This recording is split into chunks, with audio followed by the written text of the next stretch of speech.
Okay, Hazemig here. So here's a little update for the filter dealie. I went to check to buy some of that MAF sensor cleaner, and I read on it. It said like don't use it on turbocharged Mitsubishi's Carmen Vortex, which is what this is, and type MAF sensors. So I'm not going to use it.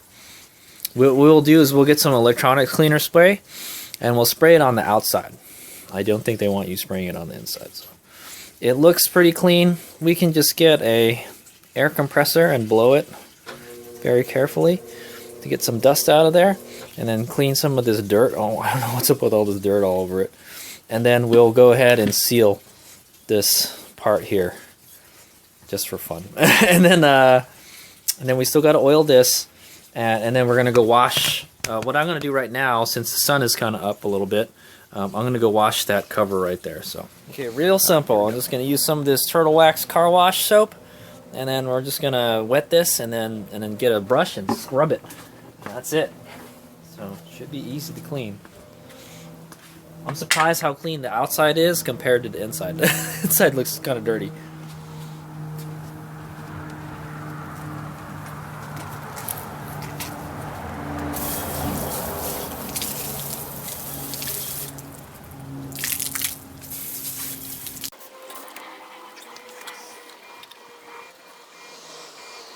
Bit on the outside. Whoa, damn it. Way too much.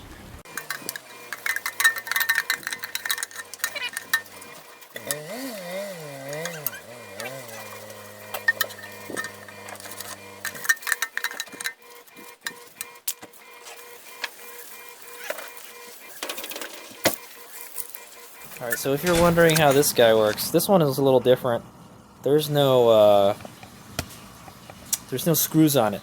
It's just a bunch of clips and stuff. Well, I actually like this better because you don't need any tools to put this can on. Look at this. This is freaking ancient technology. Nobody uses metal airboxes anymore, you know? I don't remember the last time I saw a metal airbox. Even my van doesn't have one, you know? So there you go. And it kind of uses the filter as a gasket, sort of, which is pretty nice. This one's dirty on the inside too, so maybe I should clean it since I got it outside the car.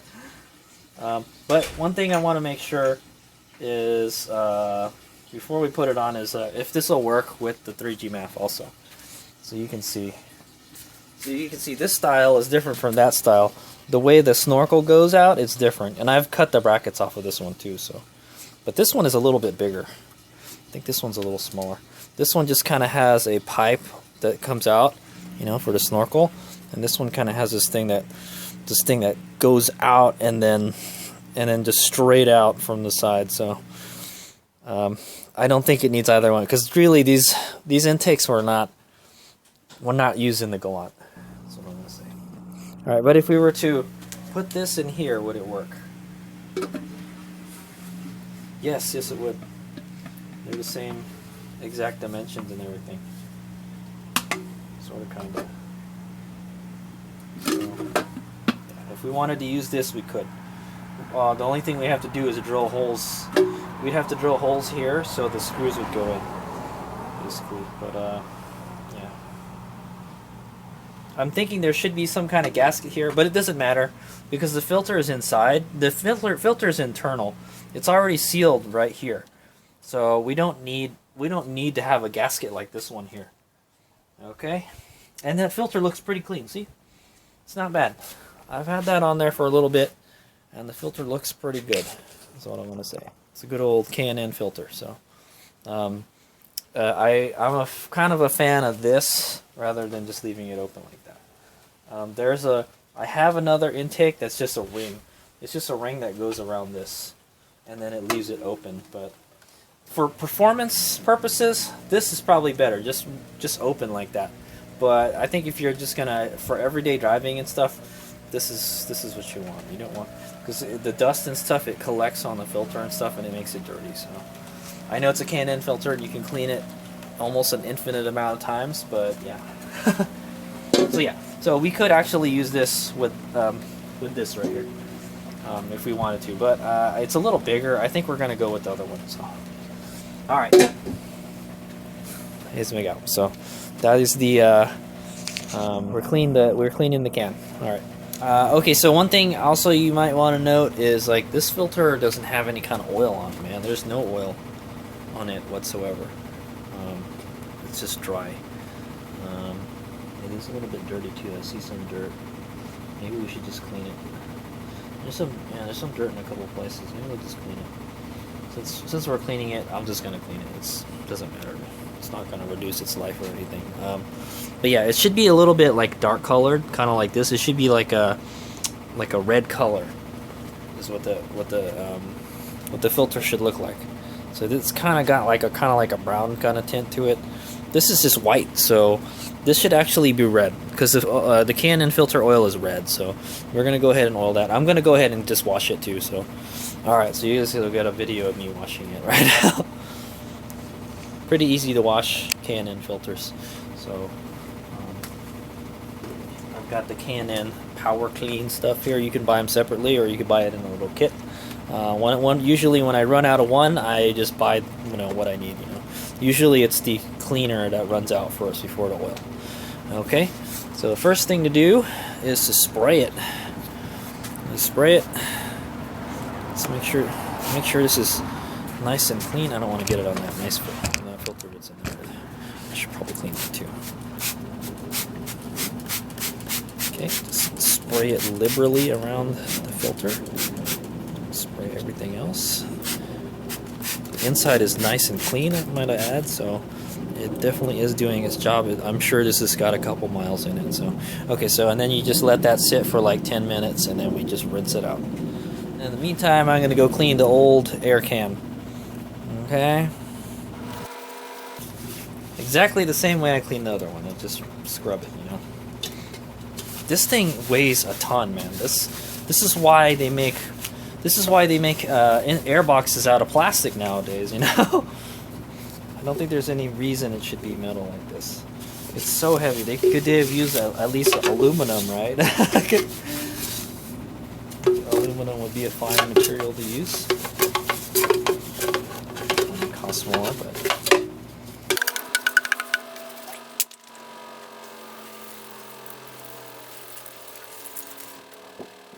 Okay, nice and clean. And just set it aside and let it dry. Okay, so we're gonna go ahead and blow some of the dust off of this guy very carefully.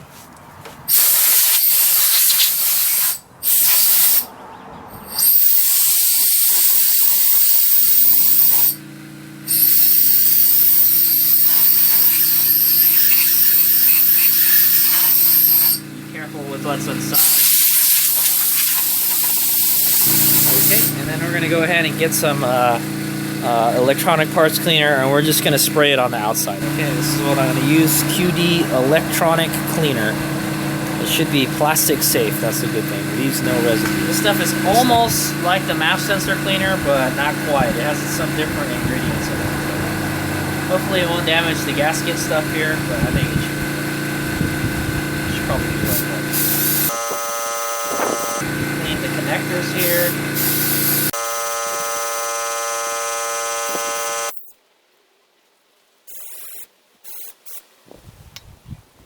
Okay, and I guess the best we can do is probably just get like a wet napkin or something and clean out the dust from the inside if there isn't. Okay. You notice I put it on a drip pan. Okay, so I've got a damp napkin here, and we're just gonna go wipe this stuff here. Maybe I'll get a Q-tip for the kind of hard to reach places. It's nice and clean. It's nice and smooth. That's good. That's good for airflow.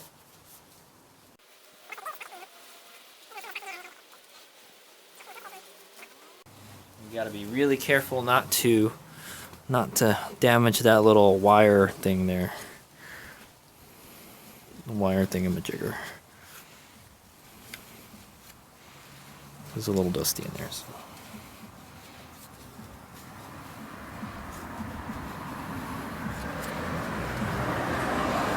probably just finish it off with some Q-tips. Be nice if I could just spray it with some kind of spray, you know, but that spray said it was definitely not for this stuff. Which is funny because this comes off of a car that's not like turbocharged, so it comes from a Montero. I don't think Monteros came with turbos, you know. Trying to clean that brown thing now. You'd imagine this stuff could get wet, you know. Should be fine getting a little bit wet. Okay. Okay. I want to clean some. I don't know why there's so much dirt all over this, man. Okay, so I'm just gonna get a Q-tips and just trying to clean out some more of that dirt.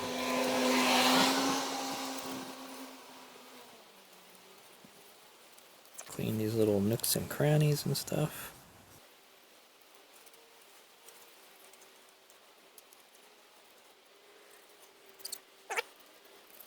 Ugh, gross. Look at that. Spray didn't even get that off, man. We just had to wipe that crap off, man. And brown that dirt, you know. What we can do is just kind of loosen it up, and then we'll get the air hose and just blow it off, you know.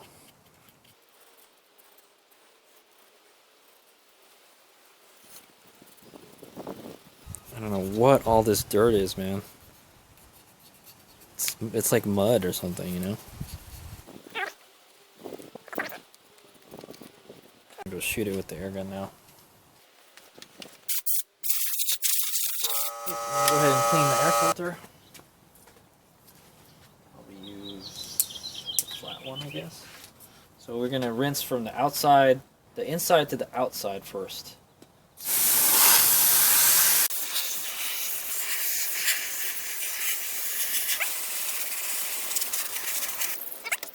Actually does look a little cleaner than it was before, a little bit.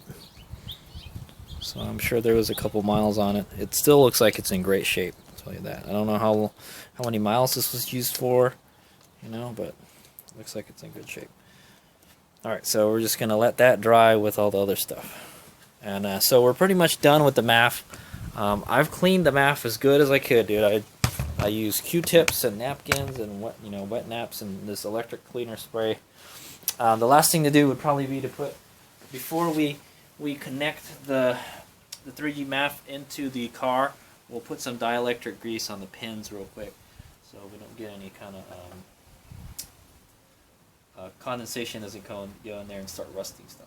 Okay, so I'm just going to go let this hang somewhere and dry it. And then, yeah, that's it. It's pretty much done. So, just put it in this little thingamajigger here. Let it dry. Okay, with all the other airbox stuff. So, I think that's it for today.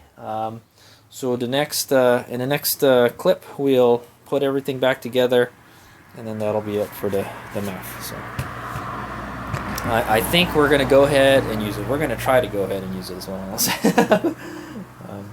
But it looks like everything will fit in there nicely. So, so we'll go reassemble it after everything's done drying, and then we'll oil that when it dries, and then put everything back together, and then we'll be done with the MAF. All right, here's me out.